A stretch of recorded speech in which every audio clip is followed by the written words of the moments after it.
voina chuan guitar lesson thar kan zir ho lenga voina kan zir ho le tur chu Henz in ka sawm che ti hla sakha guitar a ol samtein perdan kan zir ho le don ni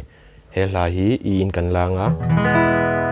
ol samjok nan he hla hi chord tin hi open chord tin kan metanga chunari nal jok buka he hla bi ka hi chuan I chu tiang kan metang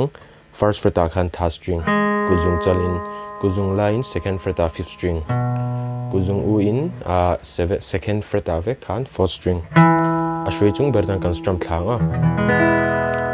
I kan me dan shape ngai kha da ringin he da 7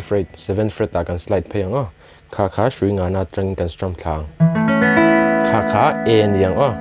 chuan khami shape ngai tho kha 9 fret a kan slide leng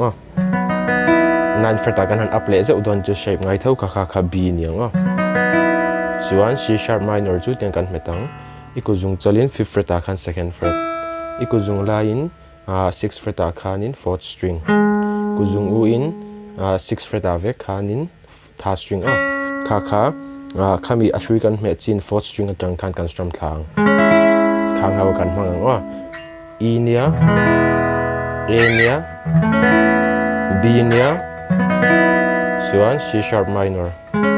open chord dinani chu avai khan open chord vekin kan met dinani chu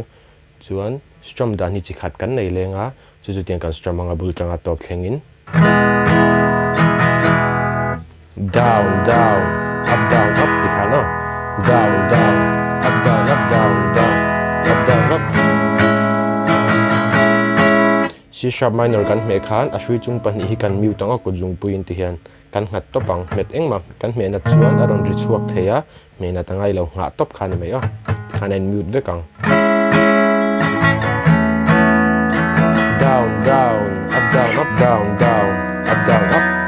ti khan alapum pui just strum chuan ni mai chuan he hla hi ahla milin karon play lenga uluk du ni lo ngai thlale don nia